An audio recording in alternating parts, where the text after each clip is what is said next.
हरे कृष्ण।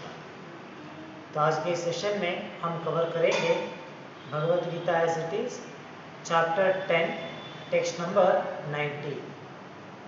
तो आज का श्लोक जो है ये भगवान कृष्ण अर्जुन को संबोधित कर रहे हैं।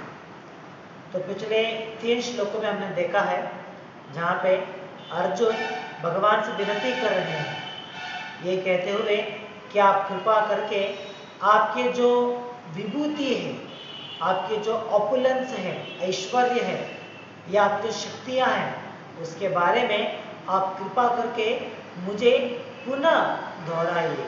क्योंकि भगवान ने पहले भी अपने शक्तियों के बारे में, अपने ऑपुलेंस के बारे में समझाया था।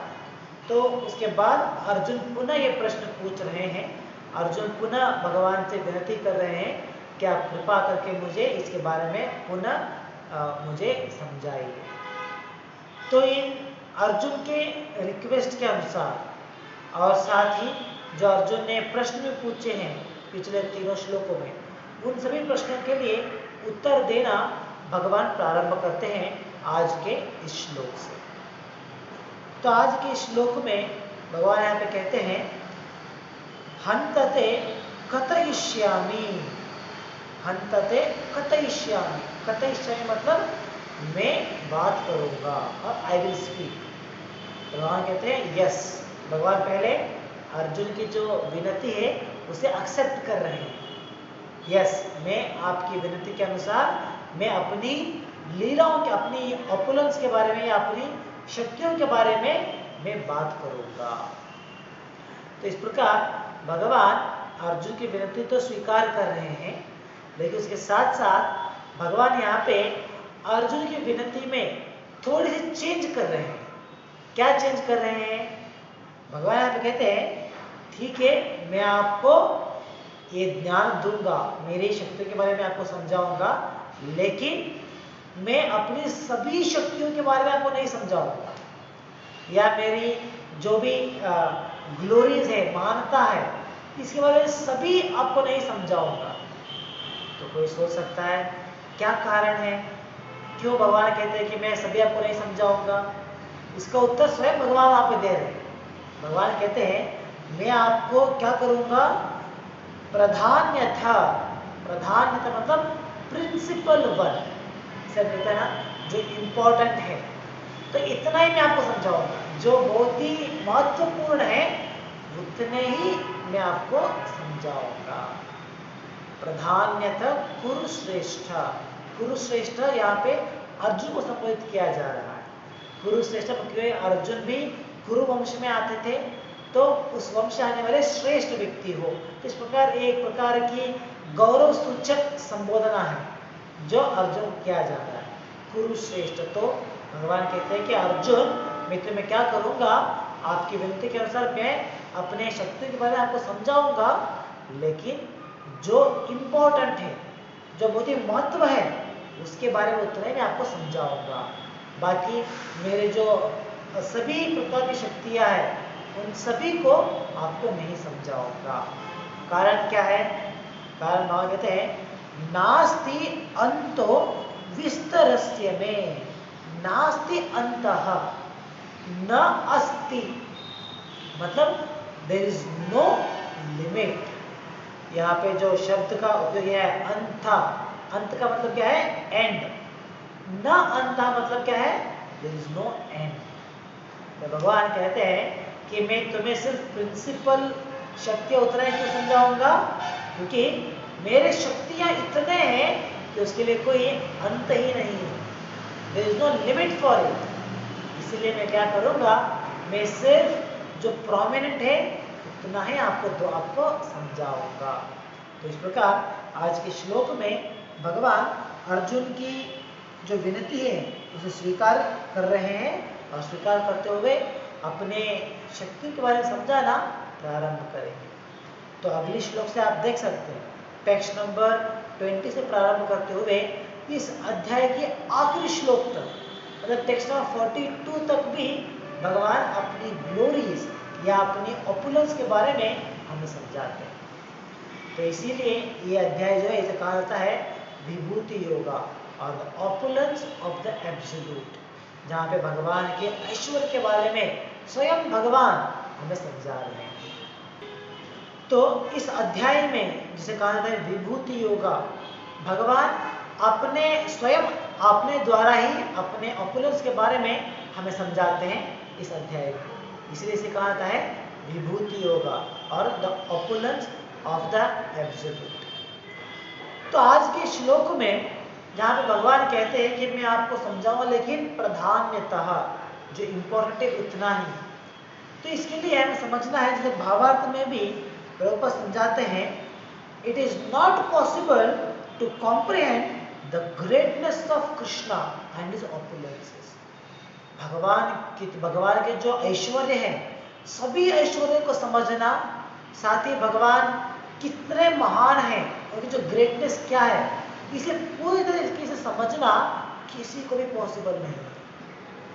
कोई सोच सकता है हाँ, जो डिवोटीज नहीं है उनके लिए भगवान को समझना असमर्थ है, वो सही है, लेकिन जो डिवोटीज है, जैसे मान लीजिए कोई शुद्ध भक्त है, प्योर डिवोटी है, हो सकता है वो तो भगवान के बारे में संपूर्ण जानकारी रख सकते हैं, या उन्हें भगवान के बारे में संपूर्ण ज्ञान होगा, तो हम सोच सकते हैं, लेकिन नहीं, चाहे कोई एक शुद्ध भक्त भी क्यों ना हो, प्योर डिवोटीज भी क्यों हो, लेकिन फिर भी भगवान के बारे में संपूर्ण जानकारी रखना पॉसिबल नहीं। भगवान की महानता, कितने महान है भगवान, ये संपूर्ण तरीके से समझना पॉसिबल नहीं।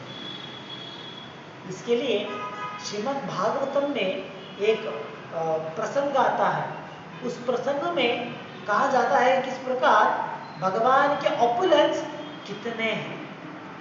जैसे इस अध्याय में भी, इस श्लोक में भगवान कहते हैं ना अंतः, कोई उसका लिमिट ही नहीं है, तो इसी प्रकार श्रीमद् भागवतम में भी उसका एक उल्लेख आता है। और श्रीमद् भागवतम में कहते हैं जब सृष्टि की रचना हुई है, तो सृष्टि की रचना कब हुई उसे ही हमें कैलकुलेट करने के लिए पॉसिबल नहीं है। हमारे जो आधुनिक विज्ञान है उसके द्वारा अगर हम इस सृष्टि की रचना के बारे में समझने का प्रयास करेंगे तो पॉसिबल नहीं होता है। तो सृष्टि का जब निर्माण होता है उस समय भगवान के जो प्रथम अंश है, भगवान के जो फर्स्ट एक्सपांशन कहा जाता है वो है अनंत शेषा। अनंत शेष जो है वो भगवान कृष्ण के पहले विस्तरण कहलाते हैं। तो भगवान सृष्टि के निर्माण के समय जब अपनी पहले एक्सपांशन करते हैं अनंत शेष के रूप में, तो कहते हैं कि अनंत शेषा उस समय से लेके, मतलब सृष्टि के प्रारंभ से लेके आज तक भी एक काम कर रहे हैं जो काम अभी तक कंप्लीट नहीं हुआ है।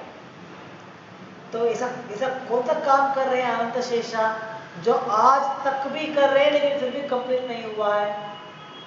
तो उसे समझने से पहले हमें समझना है कि अनंत शेष का आकार क्या है, क्योंकि अनंत शेष जो है वो भगवान के पहले विस्तरण है और वो एक नाम के रूप में है। अनंत शेषा, शेष मतलब सर्पेंट। तो अनंत शेषा उनकी जो हूड्स हैं, जैसे हम देखते हैं ना जो नॉर्मल सांप होती है उसे एक हूड होती है, उसका जो सर होता है एक होता है, लेकिन शास्त्रों में हमें सुनाई दिया है कि कुछ सांप होते हैं जिसके 2 सर होते हैं, कुछ सांप थे पहले समय में जो 5 सर होते थे। तो इस प्रकार अनंत शेष जो है वो उनके सर कितने हैं? थाउजेंड्स, सहस्त्र, 1000 सर है उनके। तो इस प्रकार अनंत शेषा अपने 1000 सर के द्वारा, अपने जो उनके पास 1000 जीभ दिए गए हैं, 1000 जो टंग है, उन सभी हजारों टंग के द्वारा, जीभ के द्वारा वो भगवान की ग्लोरिफिकेशन करना प्रारंभ किए हैं। तो सृष्टि की प्रारंभ से जब सृष्टि की रचना होती है वह तभी अनंत शेष ने अपने हजारों मुंह के द्वारा भगवान के गुणगान करना प्रारंभ किया है, और इतने सैकड़ों वर्ष बीतने के बाद भी भगवान की महानता भी खत्म नहीं हुआ।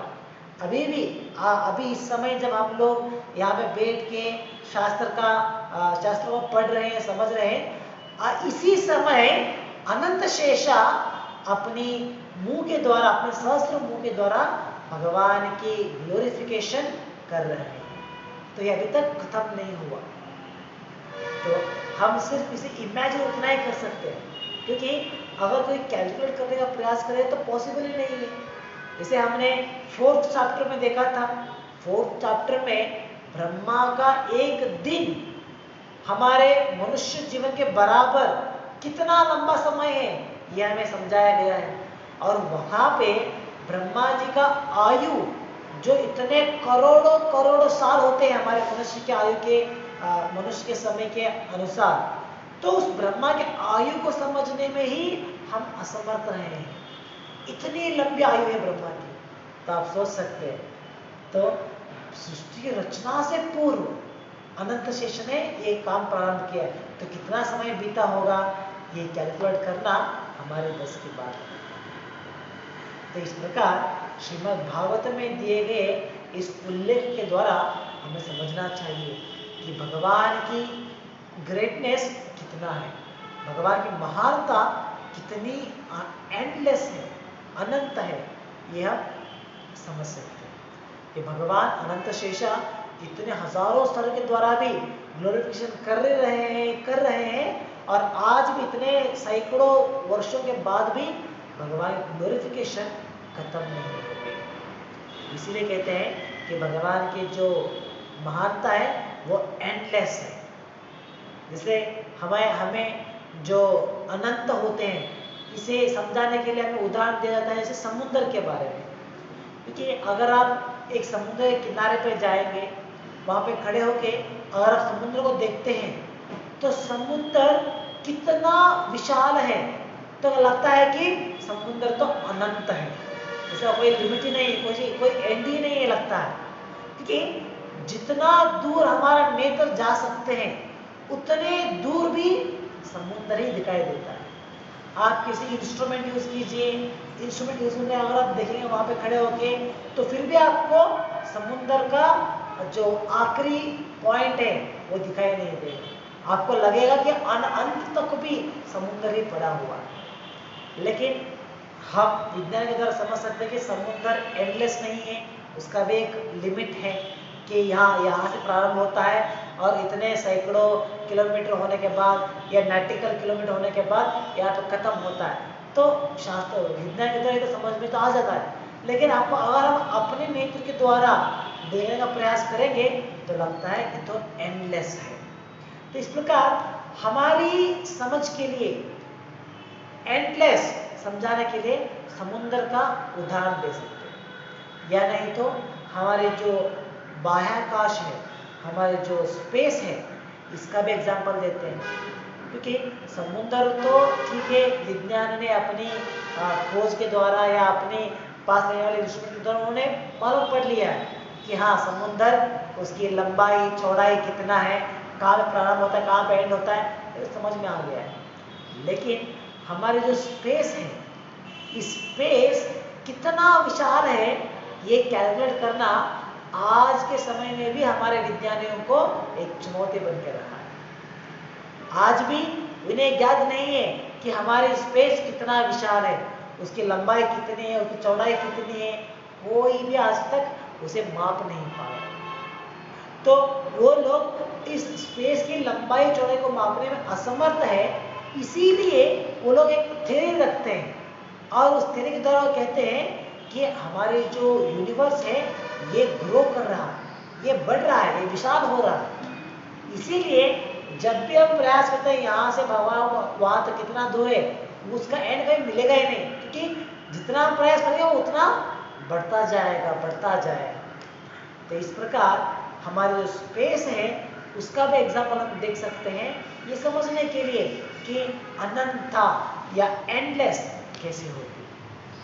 तो इन एग्जाम्पल के द्वारा हम समझ सकते हैं कि जिस प्रकार से हमारी स्पेस है जो एंडलेस लगता है हमें, तो इसी प्रकार भगवान की ग्लोरिफिकेशन भी, भगवान की महानता या भगवान की ग्रेटनेस जो है वो भी इसी प्रकार अनंत है। चाहे हम कितना भी प्रयास क्यों ना करें, उसे काउंट नहीं कर सकते। यार मान लीजिए, हाँ चलो हम लोग एक लिस्ट बनाएंगे भगवान की ग्रेटनेस के बारे में, तो आप एक एक पॉइंट बोलते जाओ, मैं एक पॉइंट लिखते जाऊंगा, तो कितना होगा? हम लोग उसे काउंट ही नहीं कर सकते, इतनी ग्लोरीज है भगवान की। तो इस प्रकार इसीलिए भगवान यहाँ पे कहते हैं कि अर्जुन, मैं आपके विनती के अनुसार अपनी ग्रेटनेस के बारे में, अपनी विभूति के बारे में, ऑफकोर्स मैंने आपको ज्ञान तो दूंगा, लेकिन सिर्फ प्रॉमिनेंट उतना ही, जो मुख्य है उतना ही दूंगा। बाकी जो है वो अनंत है, वो आपको समझ में नहीं आएगा, उतना समय है ही नहीं देने के लिए। इसे हमें एक्सपीरियंस है, जब हम लोग स्कूल में होते हैं या कॉलेज में होते हैं, तो जब हमें टीचर्स पढ़ाते हैं, उसमें क्या होता है, मान लीजिए अगर उनकी जो एकेडमिक ईयर है तो अंत होने वाला है, एंड होने वाला है, तो इसीलिए उन्हें अभी अपना पोर्शन जो है वो कंप्लीट करना था, लेकिन कर नहीं पाए किसी कारण की वजह से। तो उस समय टीचर्स क्या करते हैं, वो कहते हैं पूरा पढ़ने के लिए हमारे पास समय नहीं है, तो इसलिए जो इम्पोर्टेंट चैप्टर है उतना ही हम कवर करेंगे। जैसे जो हाईली इम्पोर्टेंट है, जिसका इफेक्ट एग्जाम में हम देख सकते हैं, इसी अध्याय के द्वारा प्रश्न पूछे जाएंगे, तो उस अध्याय उतना हम लोग कवर करेंगे, बाकी सब कवर नहीं करेंगे। तो इस प्रकार वो चूज करते हैं कि जो इम्पोर्टेंट है उतना ही हम लोग डिस्कस करेंगे, पढ़ेंगे। इसी प्रकार जब हम लोग अपनी परीक्षा के लिए तैयारी करते रहते हैं, तो उसमें हम लोग क्या करते हैं, जब समय कम होता है तो क्या करते हैं, जो इम्पोर्टेंट क्वेश्चन है उतने अटेंड करेंगे। जैसे रिवीजन हो गया, हमने तैयारी तो कर लिया है, अभी और एक घंटे में, एक आधे घंटे में हमें जाके एग्जाम प्रिपेयर करना है, एग्जाम देना है, तो उस समय हम लोग क्या करेंगे, ठीक है 1 घंटा समय है, मैं फिर से पूरा अध्याय नहीं पढ़ूंगा या पूरा किताब नहीं पढ़ूंगा, लेकिन जो इम्पोर्टेंट पॉइंट्स हैं, जो हाईलाइटेड है, उतना ही पढ़ेंगे। तो इस प्रकार हम लोग चूज करते हैं। इसी तरीके से, इसी प्रकार भगवान कृष्ण भी यहाँ पे कहते हैं कि मेरे जो लीला है, मेरे जो ऑपुलेंस है, वो अनंत है, उन्हें पूर्ण तरह समझना पॉसिबल नहीं है। तो इसीलिए मैं क्या करूँगा अर्जुन, जो इम्पोर्टेंट है उतना ही मैं आपको अभी समझाने का प्रारंभ करता हूँ। तो इस प्रकार आज के श्लोक में भगवान अर्जुन से संबोधित कर रहे हैं। तो कोई सोच सकते हैं कि जब भगवान की ग्रेटनेस इतना है, एंडलेस है, तो इसे समझने के लिए या सुनने के लिए डिवोटीज इतना प्रयास क्यों करते हैं? मान लीजिए आप एक काम कर रहे हैं, वो काम कभी खत्म ही नहीं होगा, ऐसा काम है, तो वो काम लेने के लिए हम लोग सोचते हैं, अरे लेना है नहीं है, चालू करना है नहीं करना है, हम लोग विचार करते हैं। जब भी हम कोई काम करना चाहते हैं, तो हमेशा हम एक कैलकुलेट करते हैं कि कितना समय में एक काम खत्म हो जाएगा, तो उसके अनुसार हम लोग उसे स्वीकार करना है या नहीं करना है डिसाइड करते हैं। मान लीजिए एक काम ऐसा है जो कभी एंड ही नहीं होगा, चाहे आप कितना ही प्रयास क्यों ना करो, वो खत्म ही नहीं होगा, तो हम सोचते हैं अरे ऐसा काम करने से बेहतर है मैं एक काम ही ना करूं, ऐसा लगता है ना। तो इसीलिए कोई सोच सकता है, जब भगवान की महानता इतना है जिसे समझने के लिए कभी पॉसिबल नहीं हुआ कंप्लीट करने के लिए, तो फिर भी डिवोटीज भगवान की ग्लोरीज को पढ़ने के लिए या भगवान की ग्लोरीज को समझने के लिए, उसे श्रवण करने के लिए इतना प्रयास क्यों करते हैं? वो चाहे कितना ही प्रयास क्यों ना करे, वो कभी खत्म ही नहीं होगा, फिर भी उसे सुनने के लिए प्रयास कर रहे हैं, क्या कारण है? यहाँ पे तो भगवान स्वयं कहते हैं कि मेरे बारे में संपूर्ण समझना किसी को भी पॉसिबल नहीं है, चाहे वो एक शुद्ध भक्त हो सकते हैं, प्योर डिवोट हो सकते हैं, शुद्ध भक्त के लिए पॉसिबल नहीं है कि भगवान की ग्लोरीज को संपूर्ण तरीके से समझ जाए। तो जब ये पॉसिबल ही नहीं है, तो फिर क्यों इतना प्रयास करते हैं भगवान की ग्लोरीज को सुनने के लिए, श्रवण करने के लिए या समझने के लिए? ये हम लोग प्रश्न उठा सकते हैं। तो इस प्रश्न के लिए भावार्थ में हमें उत्तर मिलता है। भावार्थ में प्रभुपाद यहाँ पे कहते हैं, हम देख सकते हैं,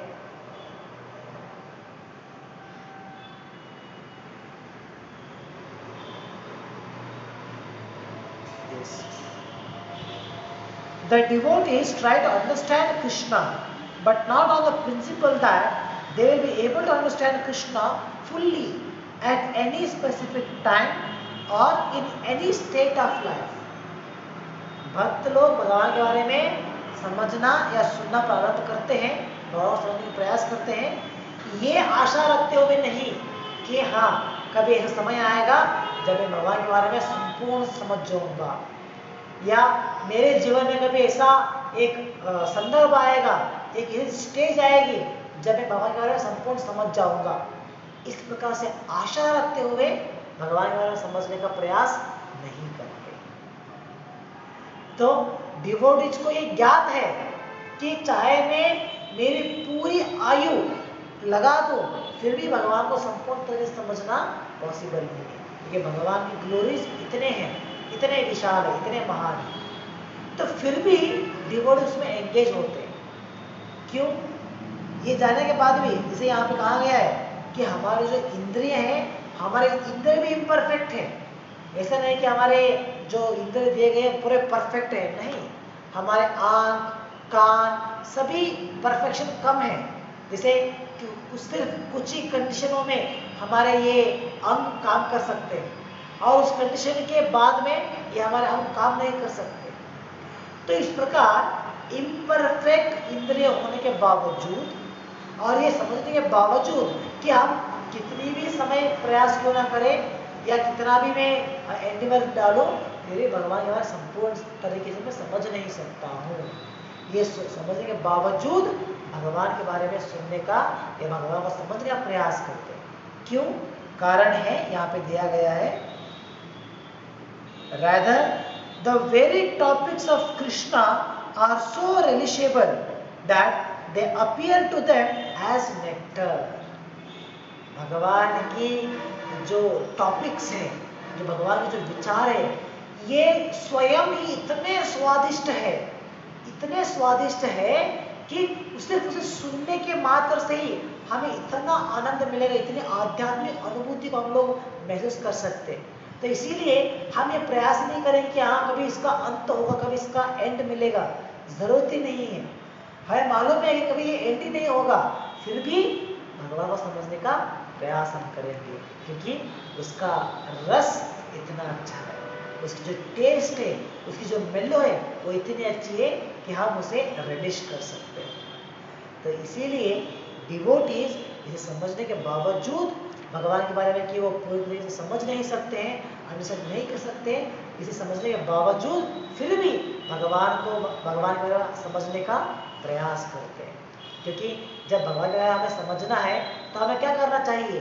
हमें भगवान के बारे में श्रवण करना होगा, भगवान के बारे में अध्ययन करना होगा, भगवान के बारे में पढ़ना होगा, भगवान का नाम जप करना होगा, ये सब कुछ करना चाहिए ताकि भगवान को हम समझें। और जब हम ये सब कुछ करेंगे तो ऑटोमेटिकली क्या होगा? हमें आध्यात्मिक अनुभूति मिलेगा। तो इसीलिए यही हमारे लिए काफ़ी है। हम ये सोचते हैं कि अभी मेरा आयु 20 साल है तो मैं 100 साल तक जीऊँगा, तो मैं अभी मेरे पास 80 साल का समय है, तो 80 साल में हो सकता है कि मैं भगवान को कुछ समझ जाऊँ। नहीं, पॉसिबल ही नहीं है, लेकिन फिर भी इस प्रोसेस को हम रिलीज कर सकते हैं। जैसे आजकल लोग सोचते हैं ना, जब पहले एक समय था जब हम ट्रैवलिंग करने के लिए जाते थे तो हमें लगता था कि जब हम डेस्टिनेशन रीच करेंगे तभी हम लोग एंजॉय करेंगे। तो डेस्टिनेशन रीच होने तक हमें ट्रैवल करना है और हमारे एंजॉयमेंट जो है वो डेस्टिनेशन रीच होने के बाद प्रारंभ होगा।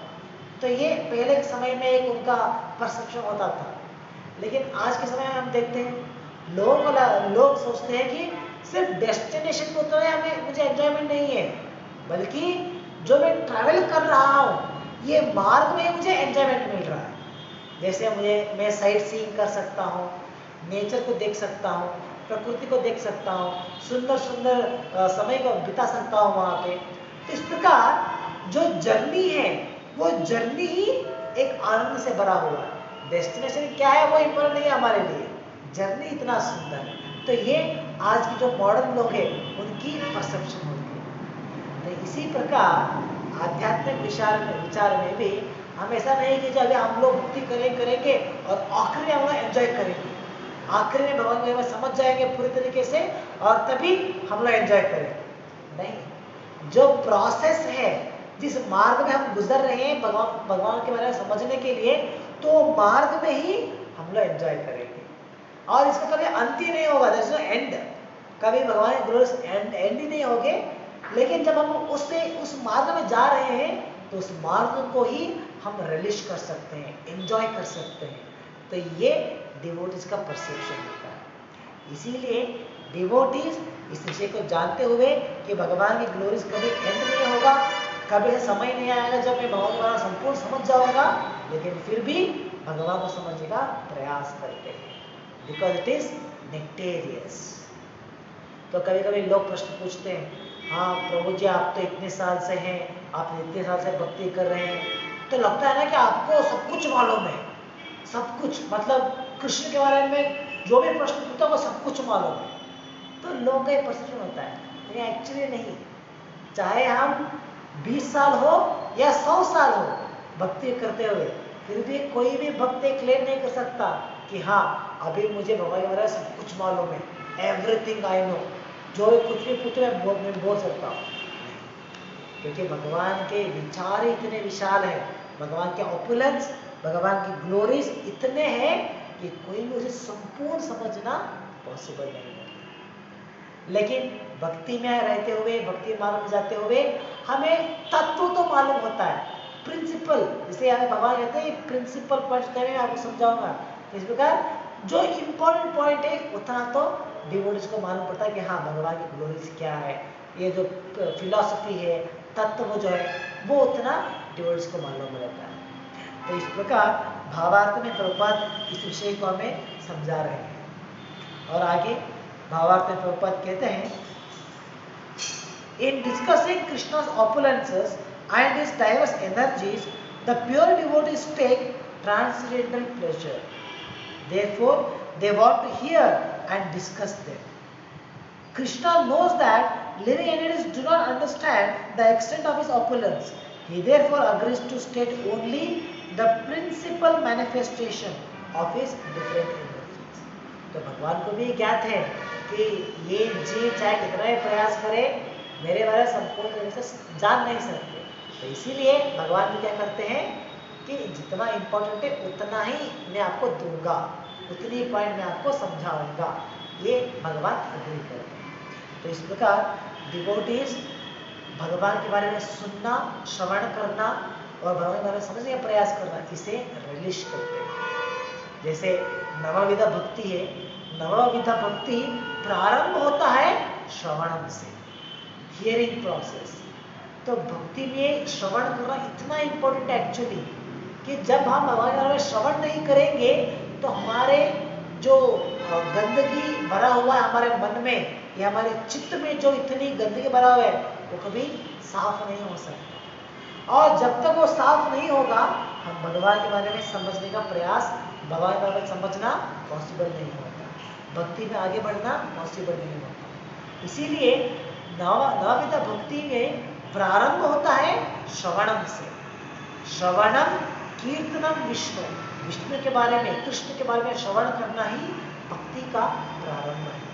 और ये जो प्रोसेस है श्रवणम, ये इतना ग्लोरियस है, इतने आनंद भरित है कि डिवोटीज सिर्फ श्रवण करते हुए ही भगवान के धाम को जाकर पहुंच सकते हैं, इतनी उसकी ग्लोरिफिकेशन है। और डिवोटीज कभी भी थकते नहीं है श्रवण करते हुए, इतना आनंद भरा हुआ।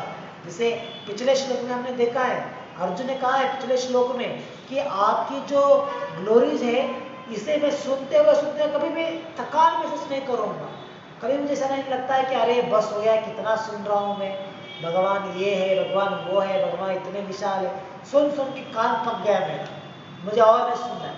तो इस प्रकार कभी समय ही नहीं आएगा। तो ये स्वयं अर्जुन कह रहे हैं पिछले श्लोक में। तो इस प्रकार डिवोटीज भगवान के बारे में श्रवण करना इतना इंपॉर्टेंट है, तो डिवोटीज उसमें रिलीज करते हैं। तो कभी कभी हमें होता है कि हम लोगों को ये टेस्ट क्यों नहीं मिलता, क्योंकि हमें लगता है कि जैसे मान लीजिए 1 घंटा हमने क्लास सुन लिया, तो 1 घंटे के बाद लगता है अरे बस हो गया, अभी कब खत्म होगा, टाइम कितना हो गया, कब एंड होगा, ऐसा लगता है। जब मंदिरों में जब प्रवचन देते हैं तो उस समय में लोग बैठे हुए होते हैं, तो एक आधा घंटा 1 घंटा होने के बाद उन्हें लगता है अरे कब खत्म करेंगे प्रभु जी, कब हम बाहर जाएंगे, कब खाना मिलेगा, कब प्रसाद मिलेगा, सोचते रहते हैं। तो ऐसा क्यों होता है? यहाँ पे तो कहते हैं कि भगवान के बारे में कितना भी सुनो, हमें कभी सैटिस्फैक्शन नहीं होगा, कभी हम लोग तंग नहीं होंगे, लेकिन हमें ये एक्सपीरियंस क्यों नहीं मिलता? क्योंकि हम अभी उतने शुद्ध तक नहीं हुए, उतने प्योर नहीं हुए, उतनी रुचि नहीं है हमें अभी भी भगवान के श्रवण करने के लिए। हमें रुचि किसमें है अभी? इंद्रिय तृप्ति में रुचि है। किसी इंद्रिय तृप्ति मिलेगा तो वहां पे हमें अच्छा लगता है, हाँ ये अच्छा है, मैं यहाँ पे टाइम स्पेंड करूंगा। तो इसीलिए हमारी रुचि भौतिक वस्तु में है, आध्यात्मिक वस्तु में नहीं। तो इसीलिए प्रारंभ में हमें लगता है अरे ज्यादा सुन लिया तो बस और नहीं सुनना लगता है, लेकिन जैसे जैसे हम भक्ति में आगे बढ़ेंगे तो वो संदर्भ आएगा, एक समय आएगा जहाँ हमें लगता है कि हाँ चाहे हम भगवान के बारे में कितना भी क्यों ना सुने, हम उसे तंग नहीं होंगे, या हमें उसका सैटिस्फैक्शन पॉइंट रीच नहीं होगा। ऐसा समय आएगा।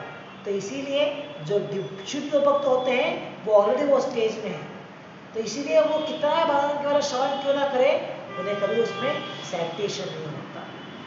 तो जब हम उस स्थान में पहुंचेंगे तो तब हमें भी भगवान के बारे में श्रवण करते हुए आनंद मिलेगा, और उसका जो नेक्टर है उसे हम रिलीज कर सकते हैं। तो इस प्रकार भगवान यहाँ पे ये उत्तर देते हुए अगले श्लोक से भगवान प्रारंभ करेंगे अपने ग्लोरीज या अपने ऑपुलेंस को समझाने के लिए। जैसे भगवान कहा है प्रोमिनेंट, उतना ही भगवान कहेंगे जो कॉमन मैन अंडरस्टैंड कर सके, एक आम व्यक्ति भी जो समझ सके, उतने ही अंश यहाँ पे भगवान समझाएंगे अगले श्लोक से। तो ये विचार हम अगले सेशन में कंटिन्यू करेंगे। तो यहाँ पे समाप्त करेंगे आज के लिए। ग्रंथराज श्रीमद् भगवद गीता की जय। जगत गुरु श्री प्रभुपाद की जय। हरे कृष्ण। हरे